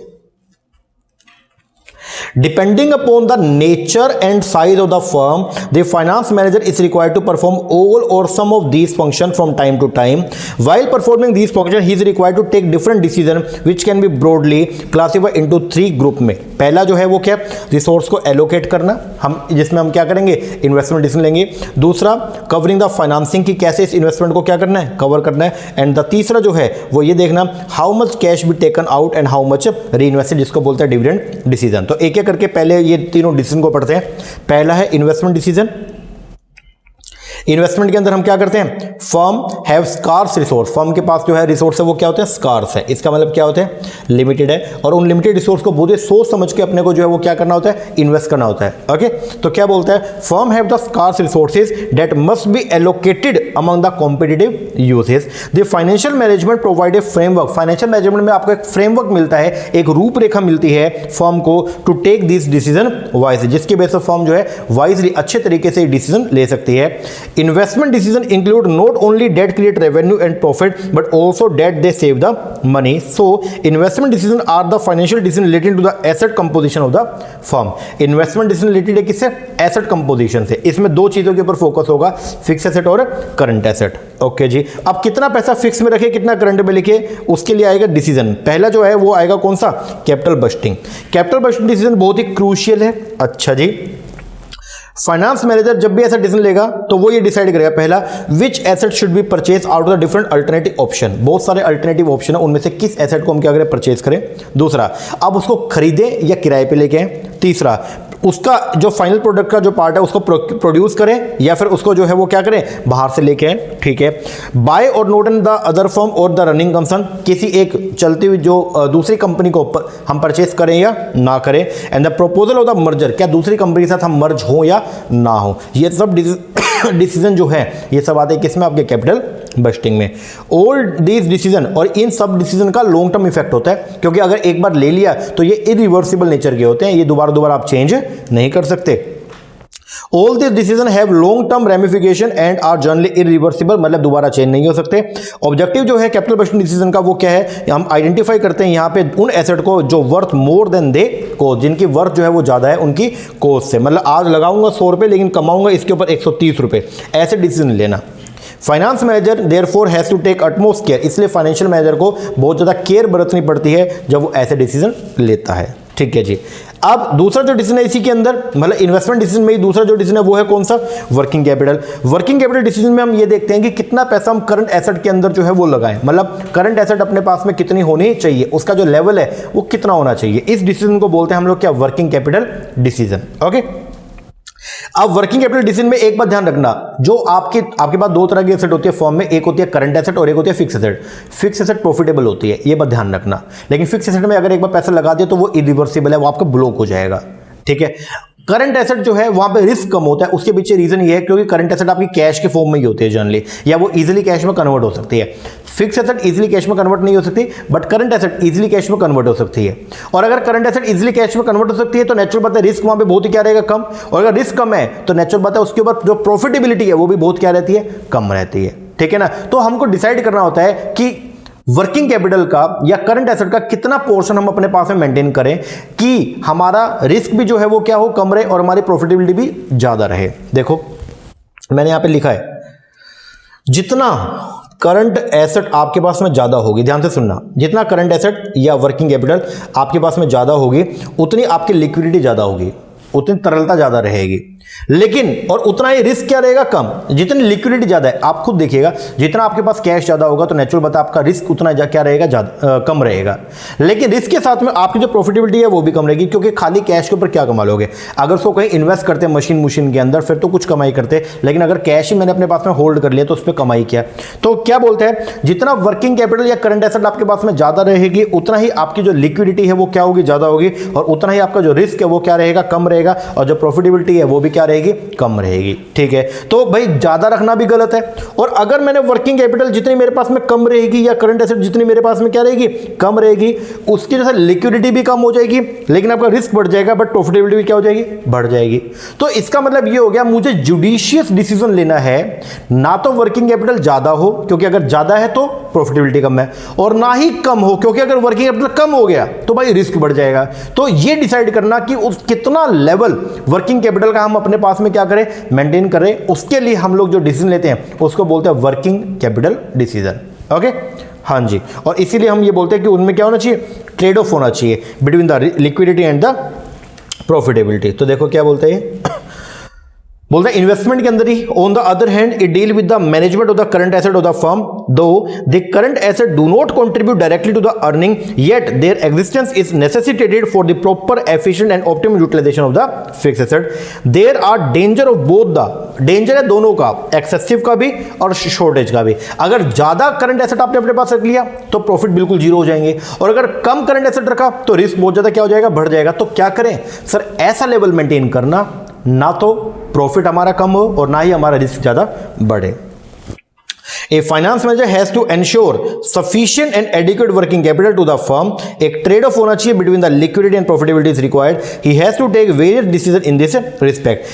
These decisions may include how much and what inventory to be maintained and whether and how much credit to be given to the customer. Okay दूसरा जो डिसीजन होता है उसको बोलते हैं हम लोग क्या, फाइनेंसिंग डिसीजन, मतलब पैसा कहां से हम क्या करें, इकट्ठा करें। Another group of decision taken by the financial manager is known as the financing decision which deal with the financial pattern of the firm as firm make decision concerning way to invest. जब हम ये decide करते हैं कि अपने को कहां पे क्या करना है, इन्वेस्ट करना है, तो फिर ये भी देखते हैं कि पैसा कहां से हम क्या करें, इकट्ठा करें। There are two main source, दो मेन सोर्स हैं, या तो खुद का पैसा जिसको बोलते हैं शेयर होल्डर फंड, या बाहर से उठा के पैसा लगाएंगे जिसको बोलते हैं क्या, बोरोड फंड। हर एक सोर्स के अपने जो है वो क्या होते हैं, कुछ फीचर होते हैं, अपने कैरेक्टरिस्टिक होते हैं। जो मेन डिस्टिंक्शन है इन दो सोर्स का वो ये है, एक में फिक्स कमिटमेंट होती है, जैसे जो बोरोड फंड है उसके अंदर फिक्स कमिटमेंट है कि इतना पैसा आपको इंटरेस्ट के तौर पे हर साल जो है वो पे करना पड़ेगा, to pay the interest and the principal. Borrowed fund हमेशा रीपेबल होते हैं, जो बोरो फंड है मतलब जो डिबेंचर्स होते हैं हमेशा वो क्या होते हैं, रीपेबल है, उनको आपको वापस करना होता है, and it require payment on the committed cost.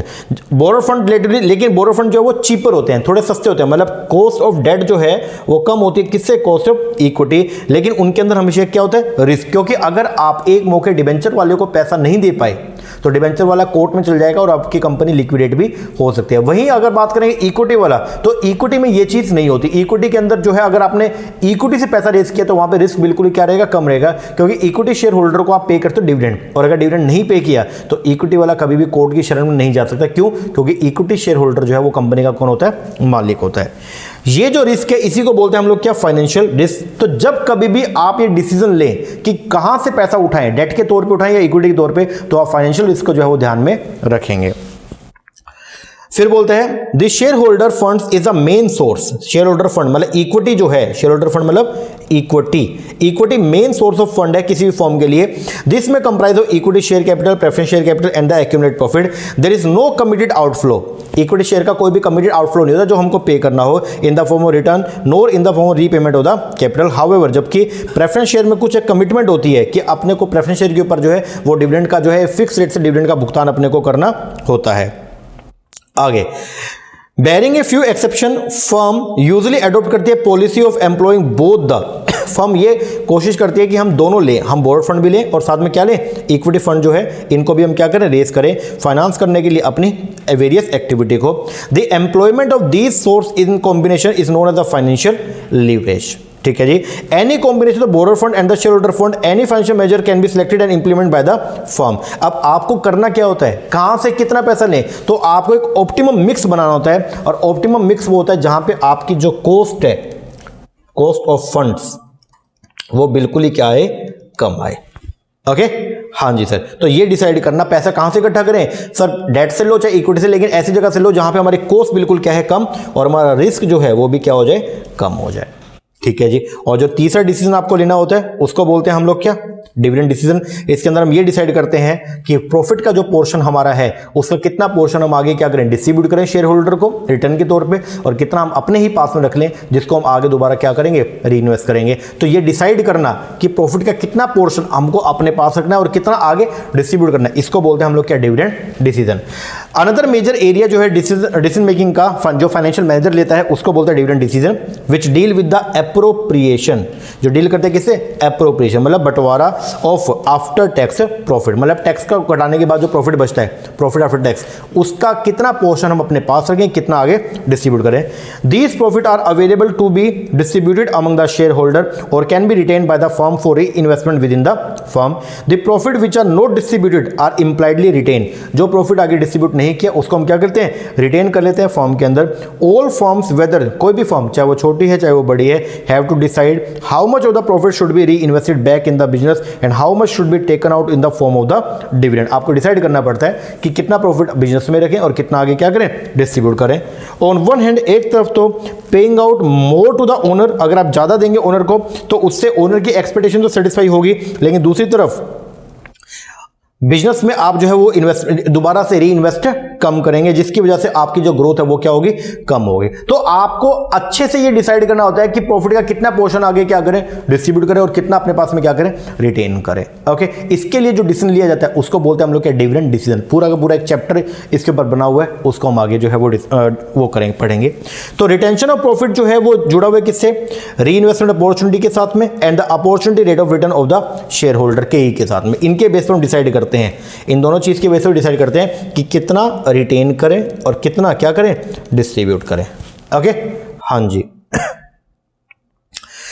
अब ये आ गया 10 financial major is concern with, financial management जो है वो जुड़ा हुआ है किसके साथ में, नंबर 1 ओवरऑल फाइनेंशियल एनालिसिस के साथ में, दूसरा managing the asset structure and managing the financial structure. जो एसेट स्ट्रक्चर है वो जुड़ा हुआ है किसके, असेट, करंट एसेट, फिक्स्ड, और फाइनेंशियल स्ट्रक्चर जुड़ा हुआ है लायबिलिटी, डेट और इक्विटी के साथ में।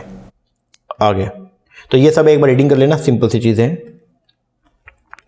अब फंक्शन क्या है फाइनेंशियल मैनेजमेंट के, तो फंक्शन फाइनेंशियल मैनेजमेंट वैसे तो 3 आपको मतलब मैंने बता दिया, लेकिन मेन में ये सबसे पहले डिटरमाइन करना फाइनेंशियल नीड, फर्म को कितना पैसे की रिक्वायरमेंट है, इस चीज को क्या करना, डिटरमाइन करना कि फर्म को कितना पैसा चाहिए। ठीक है जी, ये डिटरमाइन करने के बाद में फिर फाइनेंशियल डिसीजन लेना कि अब जितना पैसा चाहिए उसको कैसे इकट्ठा करें, कितना पोर्शन डेट के फॉर्म में इकट्ठा करें और कितना इक्विटी के फॉर्म में इकट्ठा करें, तो ये डिसाइड करना। ये सब फंक्शन कौन परफॉर्म करता है, फाइनेंशियल मैनेजर।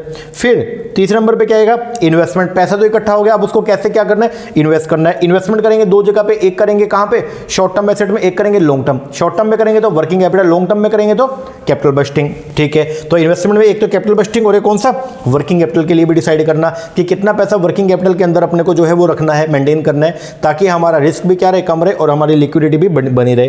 फिर उसके बाद में हम डिविडेंड डिसीजन भी लेते हैं, इसके अंदर हम ये सब पढ़ लिया हमने। फिर हम ये भी डिसाइड करते हैं कि प्रॉफिट का कितना पोर्शन अपने पास रिटेन करें और कितना पोर्शन आगे डिस्ट्रीब्यूट करें। फिर फाइनेंशियल कंट्रोल करना, ये नई चीज़ है। फाइनेंशियल कंट्रोल में हम क्या करते हैं, हम पहले अपने एक स्टैंडर्ड को सेट करते हैं, फिर जो एक्चुअल परफॉर्मेंस है उसको स्टैंडर्ड के साथ में क्या करते हैं, उसको कोरिलेट करते हैं और मैच करते हैं, और ये देखते हैं कि क्या हमारे स्टैंडर्ड जो है वो हमारे पूरे हुए हैं, अचीव हुए हैं या नहीं। अगर हो गए तो बहुत बड़े, और अगर अचीव नहीं हुए तो फिर हम वहां पे करेक्टिव एक्शन लेते हैं कि किस तरीके से इनको पूरा किया जा सकता है, तो उसको बोलते हैं financial control. The establishment and the use of the financial control device is एक इंपॉर्टेंट फंक्शन है फाइनेंशियल मैनेजमेंट का। These devices include budgetary control, cost control, ratio analysis, etc. In financial control, first of all, standard of the financial performance are determined. सबसे पहले हम standard को determine करते हैं, फिर एक्चुअल परफॉर्मेंस को देखते हैं with the pre determined standard, and फिर डेविएशन अगर कुछ है तो उसको क्या करते हैं, एसरटेन करने का काम करते हैं। मतलब अगर वो पूरे नहीं हुए तो डेविएशन देखते हैं और फिर रीजन देखते हैं कि ऐसा डेविएशन क्यों आया।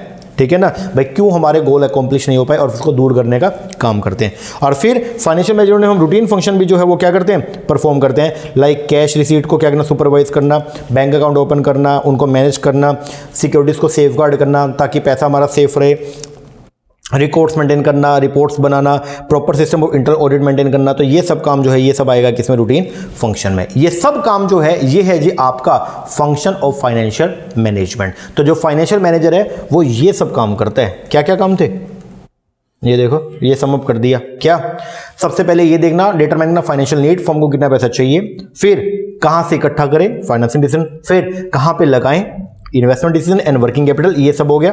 इन्वेस्टमेंट के अंदर आ गया आपका कैपिटल बस्टिंग डिसीजन, फिर जो प्रॉफिट आया उस प्रॉफिट का कितना पैसा अपने पास रखें, कितना आगे डिस्ट्रीब्यूट करें, डिविडेंड डिसीजन, फिर फाइनेंशियल कंट्रोल मतलब स्टैंडर्ड को सेट करेंगे। स्टैंडर्ड को सेट करने के बाद में उसके बेस पर फिर हम जो है वो क्या करने वाले हैं, हम देखेंगे कि एक्चुअल परफॉर्मेंस क्या आई है और फिर उसके बेस पर डेविएशन चेक करेंगे और डेविएशन को सही करने का करेक्टिव एक्शन लेंगे और फिर रूटीन फंक्शन भी क्या करेंगे, परफॉर्म करेंगे। तो ये सब काम जो है ये आते हैं आपकी किसके अंदर, फाइनेंस फंक्शन में। और ये सब काम जो परफॉर्म करते हैं उसको बोलते हैं फाइनेंशियल मैनेजर, और फाइनेंशियल मैनेजर के द्वारा ये सब काम, ये जो डिसीजन लिए जाते हैं इसी को बोलते हैं फाइनेंशियल मैनेजमेंट। क्या बोलते हैं, फाइनेंशियल मैनेजमेंट। ओके, हाँ जी सर, तो फाइनेंशियल मैनेजमेंट क्या है वो आज की क्लास में हमने जो है वो कवर किया है। हमने देखा फाइनेंशियल मैनेजमेंट होता क्या है, हमने देखा फाइनेंशियल मैनेजमेंट के दो एस्पेक्ट, एक था ट्रेडिशनल, एक है मॉडर्न। ट्रेडिशनल फेज में फाइनेंशियल मैनेजर की भूमिका कुछ अलग थी, फिर 1950 के अंदर कुछ चेंजेस हुए, उसके बाद में फाइनेंशियल मैनेजर की भूमिका क्या हो गई, चेंज हो गई है। ठीक है, वो हमने पढ़ लिया। फिर फाइनेंशियल मैनेजमेंट में क्या क्या आता है, तो मेनली बहुत सारे डिसीजन लेने होते हैं, उन डिसीजन को 3 पार्ट में डिवाइड किया, फाइनेंसिंग डिसीजन, इन्वेस्टमेंट डिसीजन और डिविडेंड डिसीजन। ये सब हमने क्लास में कवर किया। ओके, हाँ जी सर, इसको आप कवर कीजिएगा, आज वाला टॉपिक जो है इसको आप कवर कीजिए इस क्लास में, और नेक्स्ट क्लास के अंदर हम लोग जो है वो नया टॉपिक पढ़ेंगे जिसके अंदर हम पढ़ेंगे आपके ऑब्जेक्टिव्स के बारे में, जो हमारे ऑब्जेक्टिव है या गोल है फाइनेंशियल मैनेजमेंट के, ये कवर करेंगे, और रिस्क एंड रिटर्न एनालिसिस जो है उसको कवर करेंगे। ओके, उसके बाद फिर हम पढ़ेंगे टीवीएम के बारे में। ठीक है ना जी सर, चलो इतना कीजिए, बाकी का टॉपिक जो है वो करेंगे हमारे नेक्स्ट लेक्चर में। लेक्चर कैसा लगा कमेंट करके जरूर बताइएगा, अच्छा लगा अच्छा कमेंट कीजिएगा, कोई कमी लगी है तो वो भी बताइएगा। ओके, और अगर ऑनलाइन बैच लेना है तो नीचे नंबर दिया हुआ, इसके ऊपर कॉल करके या व्हाट्सएप करके आप इंक्वायरी कर सकते हैं। ठीक है जी, जी सर, चलो इतना कीजिए, बाकी मिलते हैं हमारे नेक्स्ट लेक्चर में, तब तक के लिए थैंक यू वेरी मच।